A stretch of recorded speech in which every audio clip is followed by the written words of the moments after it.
Primary election day is Tuesday, June 4th. Now is the time to make a plan. Whether you plan to vote absentee by mail, in person at your county auditor's office before Election Day, or at your polling place on June 4th, it's important you take steps now to make your plan at voterready.iowa.gov. Remember, Election Day is Tuesday, June 4th. Find more info at voterready.iowa.gov. This message is presented by the Iowa Secretary of State. The Tea Biz Podcast delivers tea news that you need to know. A recap of the week's major headlines with commentary and cultural trends hosted by Dan Bolton. It is the voice of origin for tea professionals and enthusiasts worldwide. The Tea Biz Podcast and blog connect you directly to experts in the tea lands. Listen as their voices reveal the news, innovations, cultural insights, and consumer trends that most impact the industry. Paired with Tea Journey, a digital magazine for tea enthusiasts, the Tea Biz portal is a global resource for everyone who loves tea.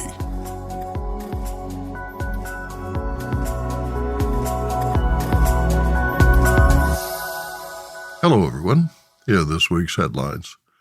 UK consumer tea prices are on the rise. Twisted hard tea drives a rare stock surge. And researchers find that roasted green tea enhances task performance. Plus, Africa's first purple and specialty tea conference.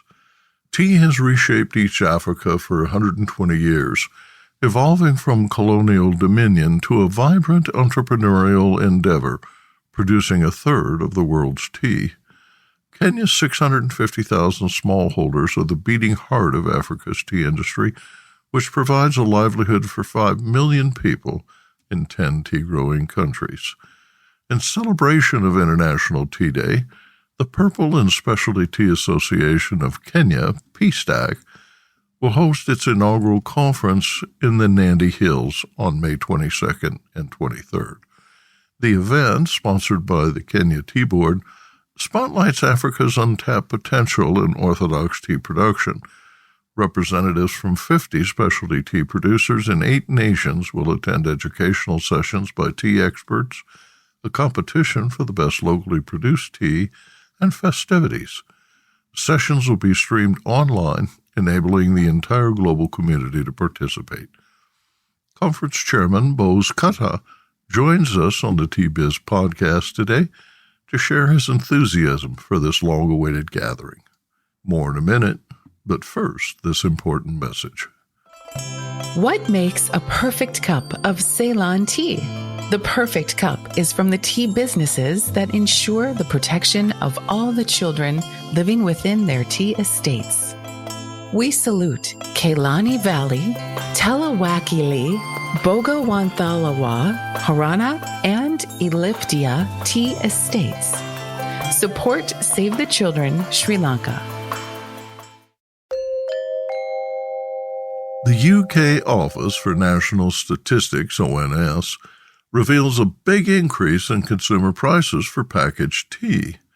The Retail Price Index, a measure of inflation published monthly by ONS, tracks the price of tea bags in 250-gram units.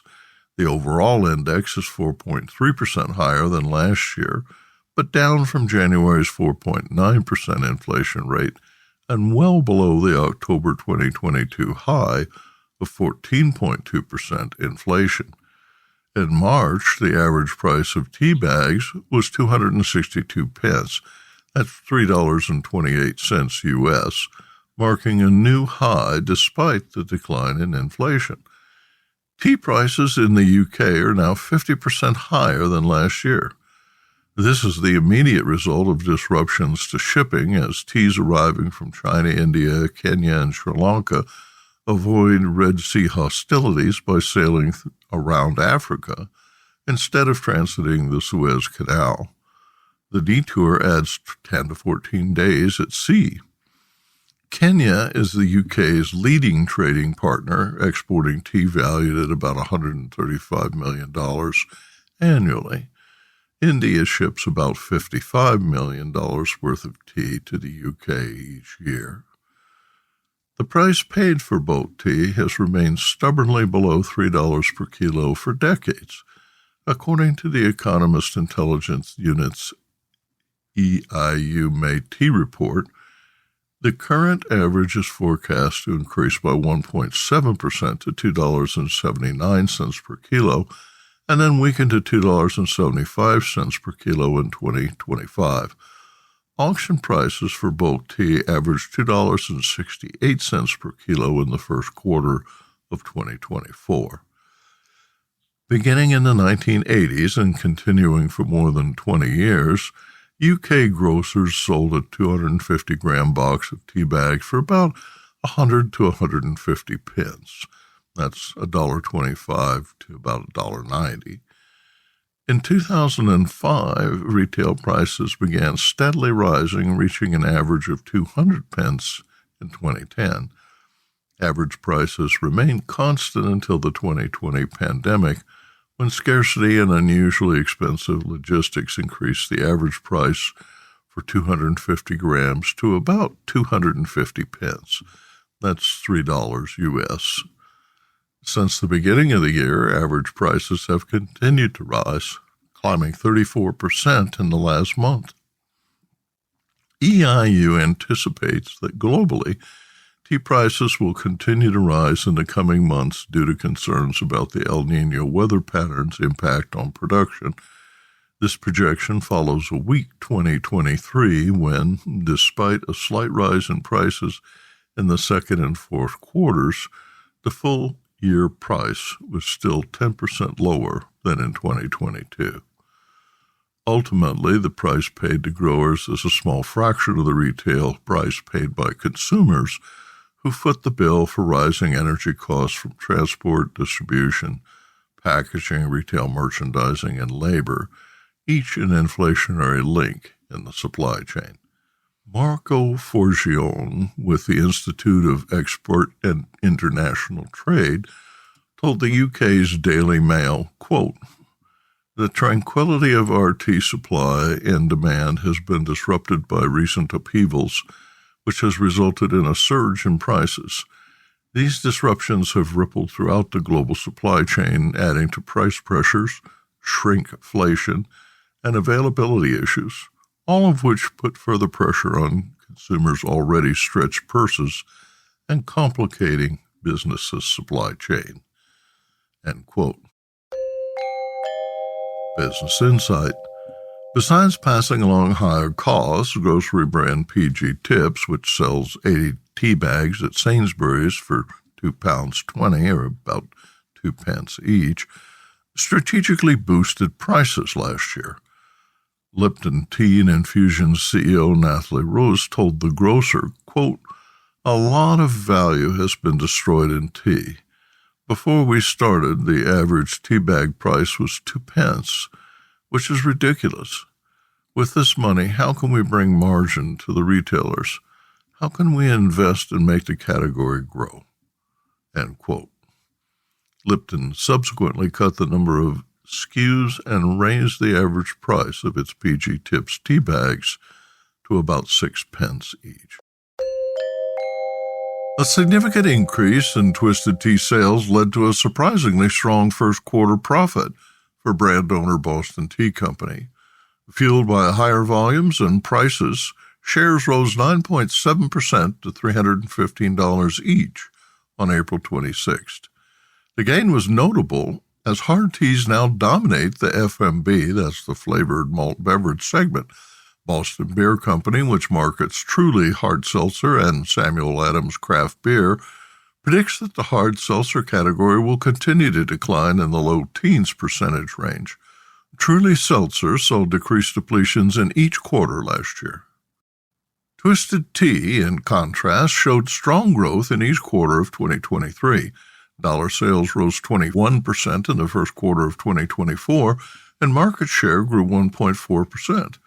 The brand, whose bright yellow label first appeared in 2001, trailed portfolio mates Sam Adams and Truly Seltzer for 20 years. Now Twisted is the U.S. FMB market leader with approximately 90% market share. Good Beer Hunting writes that Twisted Tea more than doubled its share of non-seltzer FMB sales from 10% in 2017 to nearly 23% in 2021. Household penetration is 4% in the U.S., led by fans in Texas, New York, and California. Philadelphia is the brand's top market. Twisted Tea now faces fierce competition as Arizona and Pepsi Lipton market hard versions of their classics. In January, Tilray introduced Shot Top Lit, a 9% ABV non-carbonated hard tea. This week, Jack Daniel's released a hard tea in 4 flavors with distribution in 13 states. The whiskey brand's original hard tea, the newest in its line of country cocktails, is a black tea blend with peach, raspberry, and blackberry flavors. The 12-ounce cans contain 5% alcohol by volume. Last year, New Belgium Brewery introduced Voodoo Ranger Hard Charge Tea, and Monster is now selling Nasty Beast. In his Hop Take column in Vine Pair, David Infante quotes Boston Beer Company co-founder and chairman Jim Koch, quote, "I don't see much traction from the vast majority of them," he said of his competitors. "I don't see a strong number 2 emerging," end quote. Business Insight. It's rare for a tea to be credited for boosting stocks, but that may become more common. The global market for hard tea, estimated at $2 billion last year, will grow to almost $20 billion by 2032, according to market research firm FactMR. Marketers forecast a combined average growth rate of 24.7 to 25.3% during the coming decade. There are now 150 hard tea brands in the market, an increase of 80% since 2020, according to BevNet magazine's June 23 issue. The number of stock-keeping units increased from 161 in 2020 to 216 in 2023, according to data shared by Bump Williams Consulting. A small-scale clinical trial revealed that Japanese subjects who consume roasted hojicha perform better on mental tasks. The findings reinforce the theory that drinking green tea boosts brain function, concluding that, quote, "It is not only reasonable but also advisable to include green tea in one's diet," end quote. In their conclusion, researchers found that aromatic stimulation from tea consumed in small quantities over a short duration may also exert positive physiological and subjective effects. The research was published in the April 13th issue of the peer-reviewed journal Scientific Reports. The study compared the performance of 20 adult males who completed mental performance tasks after drinking warm water and again after drinking green tea. The subjects completed 5-minute mental exercises 6 times during 2 sessions on the same day. In the first session, the men aged 18 to 30 consumed hot water before completing 3 tasks, then rested and drank hot water before completing a 4th task. In the second session, the subjects were given a different type of tea, either green or roasted green hojicha. Before completing 3 tasks, they rested and drank another cup of tea before completing a 4th task, ensuring a rigorous and balanced study design. 1 month later, the same subjects were tested again, but those who drank green tea on the first day switched to roasted tea so that every subject consumed equal amounts of green tea and hojicha during 2 sessions. 11 specific physiological responses, including tissue blood volume, tissue blood flow, and near-infrared spectroscopy assessments were recorded. Participants also completed a self-evaluation describing their level of fatigue, stress, mental workload, and ease of workflow. Results suggest that drinking green tea or roasted green tea help moderate stress responses. Drinking roasted green tea also demonstrated greater anti-fatigue properties despite being lower in caffeine than green tea.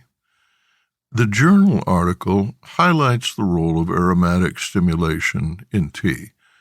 Researchers concluded that tea intake improved mental arithmetic task performance compared to hot water. Inhaling the pyrazines in roasted green tea may also directly affect brain activity and influence mood, relaxation, and alertness. Limitations include the fact that the subjects were all males and young. The results may have also been biased by repeating the tasks over a short period of time.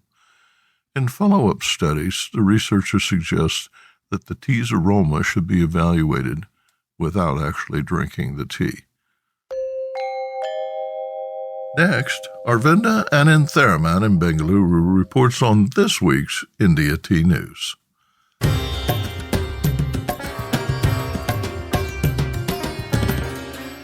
India Tea News for the week ending April 26, 2024. After repeated urging from Darjeeling's tea planters, the centre issued a circular stating that every batch of tea entering India from Nepal must be tested for pesticide residues. After repeated urging from Darjeeling's tea planters, the centre has issued a circular stating that every batch of tea entering India from Nepal must be tested for pesticide residue. Until now, Customs had tested a small percentage of the samples randomly. With the new amendment, every batch will come under scrutiny. The testing is done at the National Food Lab in Calcutta and takes about 15 days, which means the trucks carrying the tea will remain at the roadside awaiting results. Nepal depends on India as over 90% of its tea is exported here. However, Darjeeling's tea planters have insisted that the centre stop Nepal tea imports as it has affected both the quality of tea sold as Darjeeling, because it's blended with Nepal tea, and prices. Further, India pays a 40% import duty on Nepal tea, while Nepal is not obliged to pay for any imports from India following a trade agreement. And non-compliance to food safety standards is currently a pressing concern in the Indian tea industry, and this seems to be a part of that. In other news, Tata reports revenue from premium and sub-premium brands. Money Control had reported that premium and sub-premium brands brought over 2/3 of Tata Consumer Products revenue for the financial year that just ended in March 2024. Tata Tea Gold, Tata Tea Premium, and Tetley Green Tea performed well with e-commerce driving sales. It's a sign that consumers are seeking better quality tea via recognized brands. Informist Media also reported that in the financial year ending 2023 March, Tata Consumer Products bought 20.7 million kilos of tea from North Indian auction centres, averaging 170 rupees per kilo. The market leader, Hindustan Unilever, bought 51.3 million kilos at an average price of 179.6 per kilo. The lower prices at auctions indicated both companies stand to earn higher margins. And lastly, India halts tea exports to West Asia as tensions increase between Iran and Israel. Tea sellers have halted exports, both Iran and the Middle East, and shipping companies are also expected to stay away from these ports. This will be a setback for Indian tea as Iran, once a major buyer, is also seen as a gateway to West Asian countries. And now, a word from our sponsor. Hello, I'm Bogdan, a passionate tea drinker and the inventor of the ultimate tea machine, the Brew Maker 1. Preparation is key to making fine tea. Sequential steepings deliver the best taste possible and unlock the true value of whole leaf teas and botanicals. Brew automates that process without using any pots or capsules. This simple-to-operate, smartphone-controlled device stores steeping profiles to consistently make great tea at the push of a button. Brew also reduces time, waste, and energy. That's because I engineered the brew to remember control settings for temperature, brewing time, and quantity. Using my patented process lets you stack steep simply and conveniently. Tea has reshaped East Africa for 120 years, progressing from colonial dominion to a vibrant entrepreneurial endeavor that produces a third of the world's tea. Kenya's 650,000 smallholders are the beating heart of Africa's tea industry, which provides a livelihood for 5 million people in 10 tea-growing countries. In celebration of International Tea Day, the Purple and Specialty Tea Association of Kenya, PSTAK, will host its inaugural tea conference in the Nandi Hills on May 22nd and 23rd.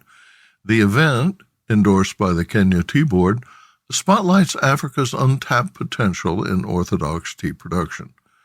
Representatives from 50 specialty tea producers in 8 nations will attend educational sessions by tea experts, compete for recognition as the best locally produced tea, tour local tea gardens, and attend evening festivities.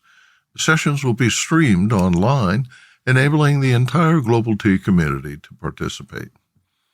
Conference Chairman Boaz Katah joins us on the Tea Biz podcast this week to share his enthusiasm for a long-awaited gathering.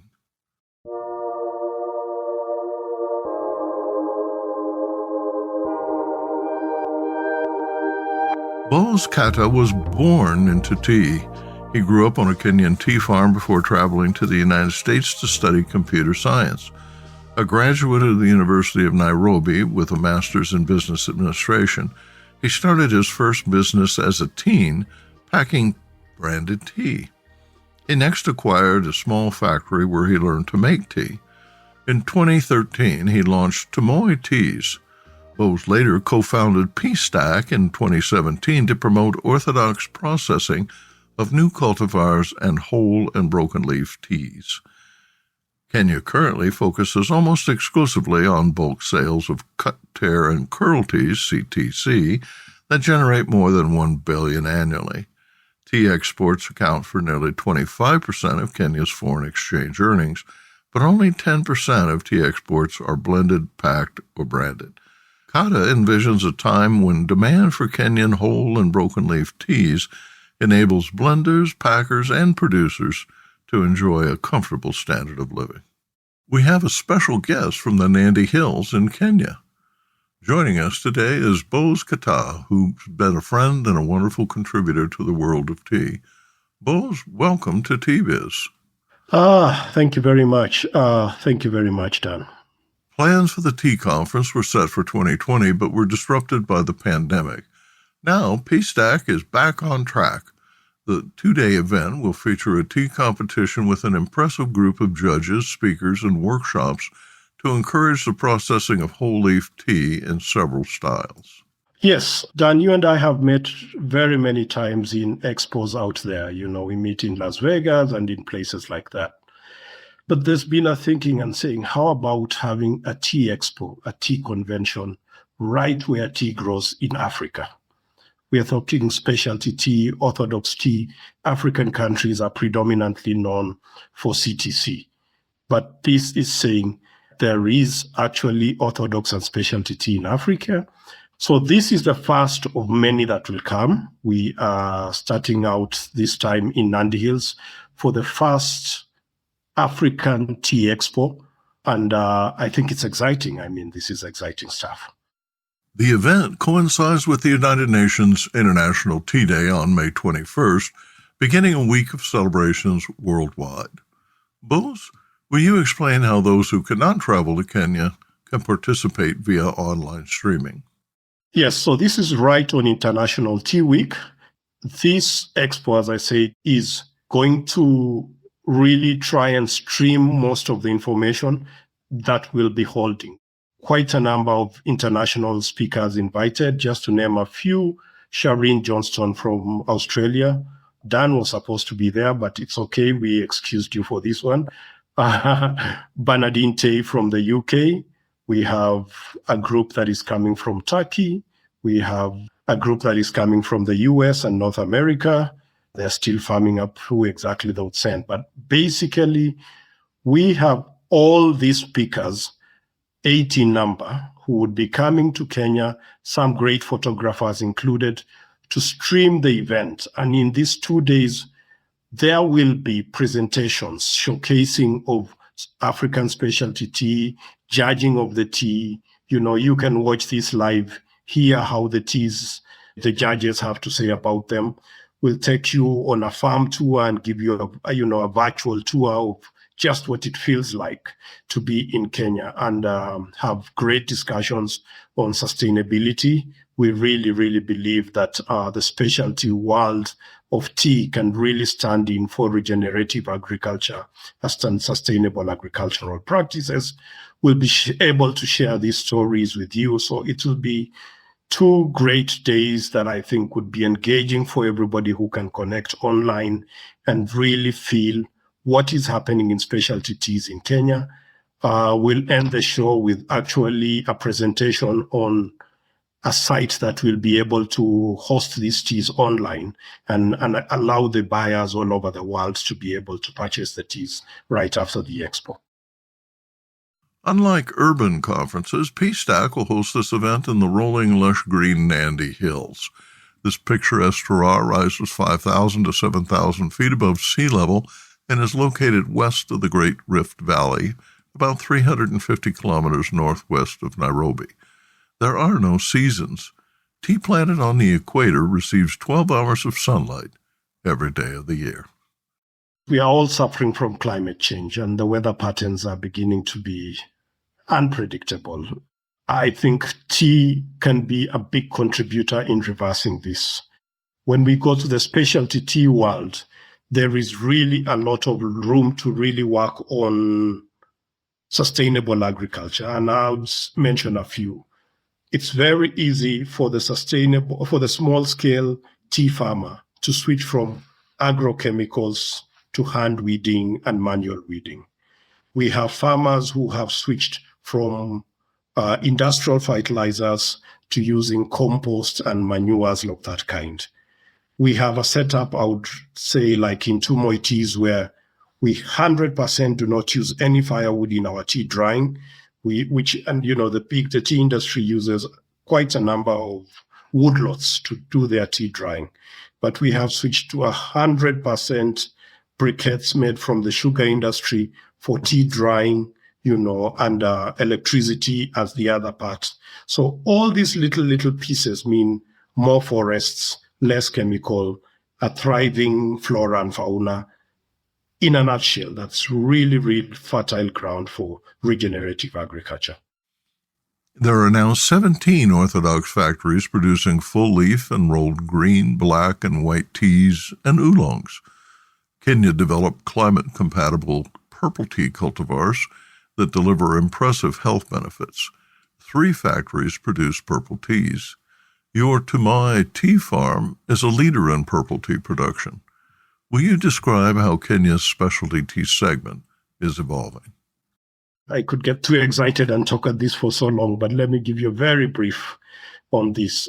I say there are 5 P's that make a tea specialty: the plants, the place it grows, the process it undergoes, the people, and finally the variety of products that we could get.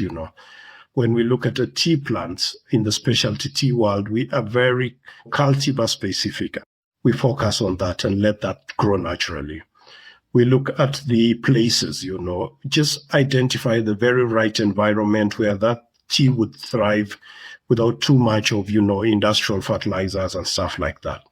We look at the processes, as I said, and look at it and say, would hand plucking work better? Keep to hand plucking. Would just pulling out the weeds be better for the environment? Do that. So all these things are really possible when you're looking at smaller farm units by farmers. But collectively, they become a big deal, that you have 100, 200, 300 farmers doing their small thing and doing very, very well. But overall, they are going to contribute big to the change and, sustainability and all. But beyond sustainability, we'll also get you a great tea. You will get lovely, lovely, lovely, unique teas. East African nations are investing in infrastructure and devising incentives to add value in country by blending and packing at origin. Kenya's at the forefront. The Tea Board of Kenya has been very crucial. They have participated. There will be big players. They have sponsored some events. The current regime in Kenya is really, really arguing for value addition, keep the dollars in Kenya. we are seeing jointly, a space that we can really end up with more income for the tea farmer. So there's been really good collaboration. I allowed the collaboration by the Tea Board of Kenya. I allowed their participation. I allowed the participation of other governments. As I said, I traveled recently to Zimbabwe. I traveled to Mozambique. And I actually was impressed by the local governments there who, said, welcome. Anything you can do for our farmers to get better incomes, we will work with you in that journey. So I think Africa, Kenya is just basically transitioning to this place. And I think the entire world is realizing this crop belongs to the farmer. Anything that we can do to ensure the farmers' pockets are healthier and wealthier, we shall do it.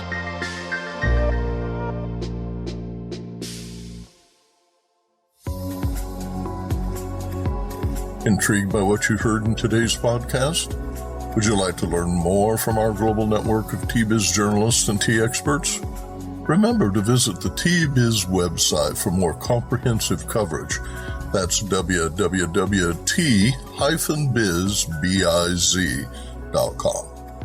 Thanks for listening. Farewell till next week.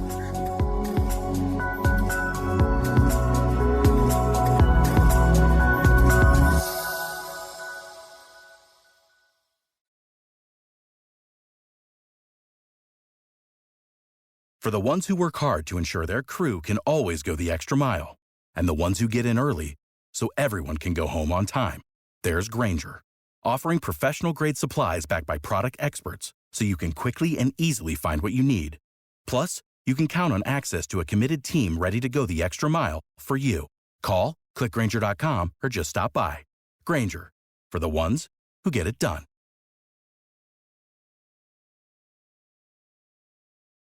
Produced by Adavita Studios. Connect your voice to the world.